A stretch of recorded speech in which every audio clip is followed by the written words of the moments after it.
stichija. Tiems, kurie dar nematė mano video paskaitos apie delnų tipologiją, priminsiu. Apibūdinimus pateikiu grinų, tai yra 100% tipų. Zodiako ženklo elementą apsprendžia Saulės buvimo vieta žmogaus natalinėme horoskope, kuri gimimo metu buvo viename iš 12 zodiako ženklų. Zodiako ženklo tipą visada laikau 100%. Plaštakų formos tipologija apsprendžia pirštų ilgis ir delno forma. Oro elementui priklauso šie zodiako ženklai – dvyniai, svarstyklės ir vandenis. Oro tipo delną sudaro ilgi pirštai ir kvadratinis delnas. Gumbuoti pirštai yra dar vienas bruožas, kuris rodo, kad delne yra oro elementas. Oro elementas priklauso nematerialiam tipui. Oro stichija atsako už mentalinius procesus – mintijimą, informacijos priėmimą, analizę ir sklaidą. Jūs jau supažindinau su dviem delnų tipais – žemės ir ugnies stichijų. Oro stichijos tipo delnas, kaip ir žemės tipo, yra kvadratinis. Kvadratas duoda lėtumą, stabilumą, pastovumą. Stačiakampis delnas, kurį turi ugnies ir vandens tipai, duoda greitį, judėjimą ir nepastovumą.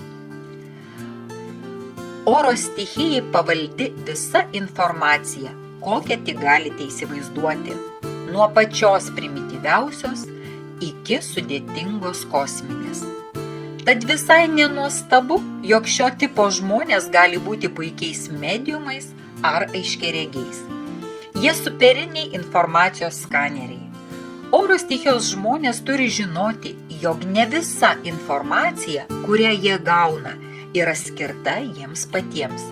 Todėl šie žmonės turi išmokti susiorientuoti gaunamos informacijos platybėse ir atskirti, kas yra skirta jiems, o kas kitiems. Oro stichijos žmonės yra žingeidūs, ambicingi ir kategoriški.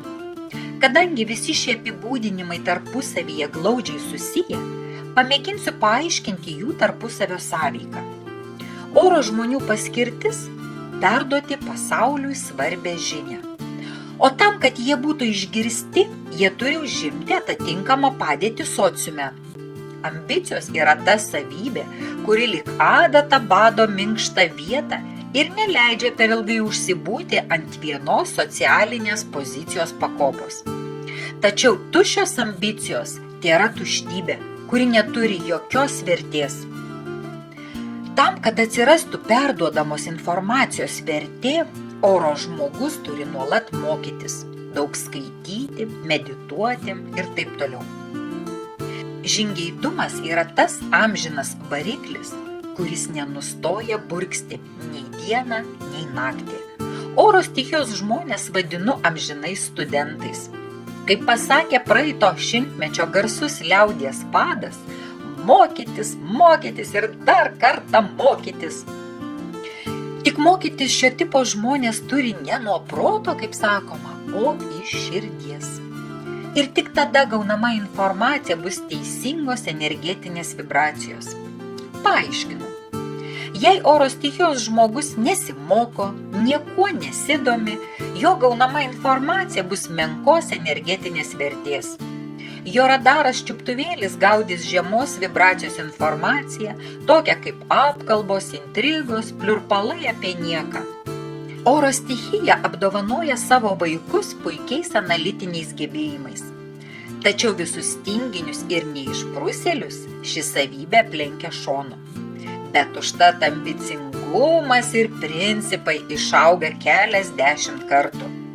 Jei sutiksite oro stichijai priklausantį žmogų, kuris baisiausiai keikiasi ir žemina, menkina kitus žmones, žinokite, kad jis sustojo savo dvasinėme augime, nusimušė nuo teisingos oro elemento misijos trajektorijos.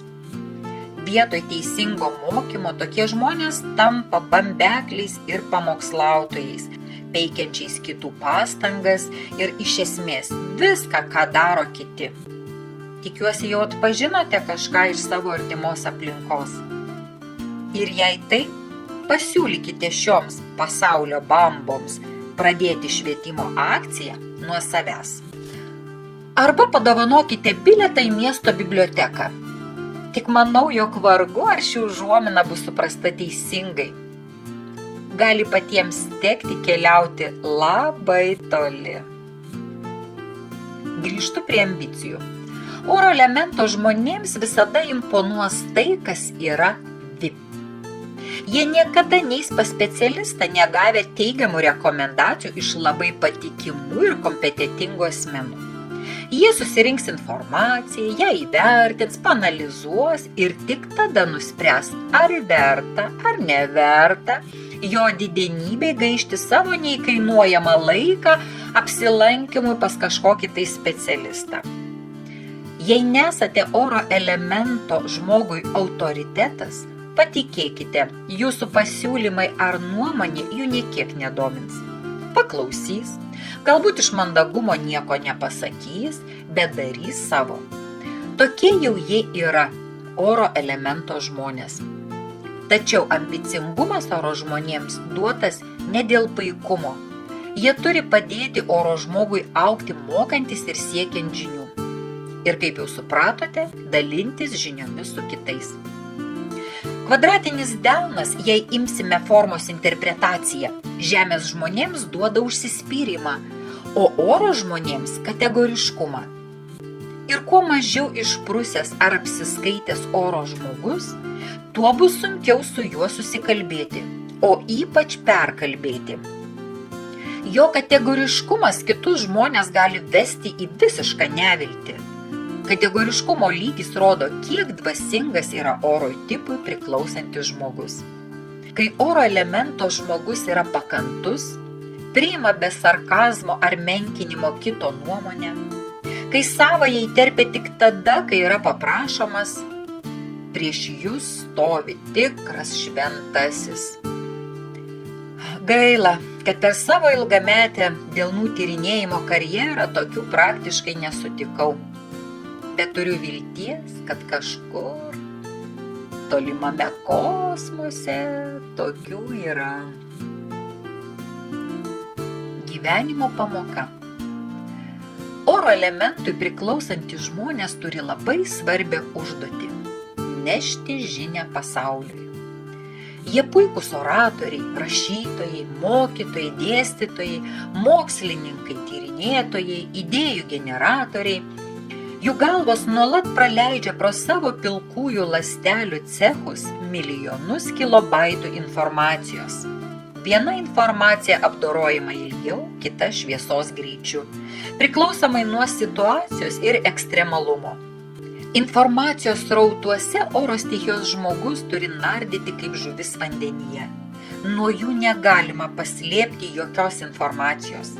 Jie visada viską sužino. Išskyrus tuos atvejus, kai oro žmogus sąmoningai nenori ko nors žinoti. Paskaitų metu visada pasakau tokį palyginimą.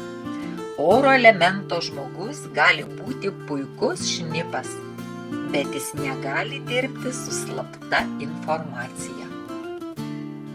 Oro stichijai priklausantys žmonės yra žingeidūs. Ta jau sakiau. Mokytis oro žmonės privalo nuolat ir pastoviai.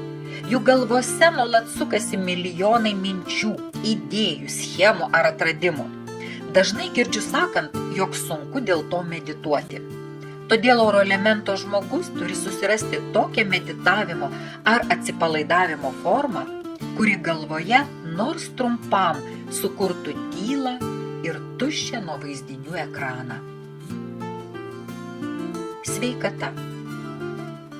Oro stichija valdo galvą ir kvėpavimo sistemą. Oro elementą turintys žmonės labai dažnai turi silpną regėjimą, klausos sutrikimus ar astmą. Dėl jautrios nervų sistemos, uždidintų ambicijų ir lankstumo stokos, neretai oro tipas kenčia nuo depresijų, nerimo ar panikos atakų. Jie gali kristi į kraštutinumus valgyme, gėrime ar sporte. Šio tipo žmonės turi mokytis rasti pusiausvyrą pirmiausia savo galvoje, susitvarkyti mintis ir komunikaciją. Nemiga taip pat yra dažnas oro elemento palydovas. Nemigos priežastis – tylėjimas ir nerealizuota informacija. Gilintis, kodėl oro elemento žmogus neišsako savo minčių, kol kas nenoriu, nes tų priežasčių gali būti milijonas ir dar mažas vežimaitis. Pateiksiu dar vieną alegorinį paveikslėlį. Oras yra informacija. Mes įkvepiame ir iškvepiame. Tokiu būdu su oru priimame informaciją. Sąmoningai ar nesąmoningai, bet mes sugebame orientuotis aplinkoje, tarp žmonių ir erdvėje. Jei informacija yra negatyvi, bauginanti, primesta ar nesveika, su oru pakliuvus į kvėpavimo sistemą, ima ją sargdinti. Bet kaip sakoma, būkime biedni, bet teisingi. Oro elemento žmogus taip pat gali iš savęs leisti negatyvią informaciją. Piktą, priekabę, įžeidžiančią, menkinančią ir taip toliau ir panašiai. Pasiektas negatyvios energijos perteklius transformuojasi į rimtą ligą gerklėje ar plaučiuose. Tad prieš įsileisdami ar išleisdami mintį, gerai pagalvokite, ar ji yra saugi ir naudinga. Jūs visada galite rinktis, kaip perduoti žinią pasauliui. Pozityviai ir su meile, ar irzliai ir su pretenzijomis. Ir pabaigai patarimas. Dainuokite. Nesvarbu, mokate ar nemokate, turite klausą ar ne. Dainavimas kaip nuostabus gydantis balzamas veiks jūsų kvėpavimo sistemą ir aplinkinių nuotaiką. Motyvacija. Niekada, girdite, niekada oro elemento žmogaus nepavadinkite kvailiu ar nemokša. Jūs įsigysite priešą numeris 1. Oras ne ugnis, kuri momentaliai sureaguoja į savo asmenybės įžeidimą kumščiu ar keiksmažodžiu. Oro elemento žmogus gali ilgai ir tyliai rinkti kompromatą, kol vieną dieną, progai pasitaikius, pritrėkš savo skriaudiką prie sienos lyg tarakoną. Bet čia tas atvejs, kai oro elementas nėra dvasingas ir orientuotas tik į materiją. Oro elemento žmonės labiau už viską vertina pagarbą. Garbė jiems yra viskas. Meilė lygu garbė, draugystė lygu garbė.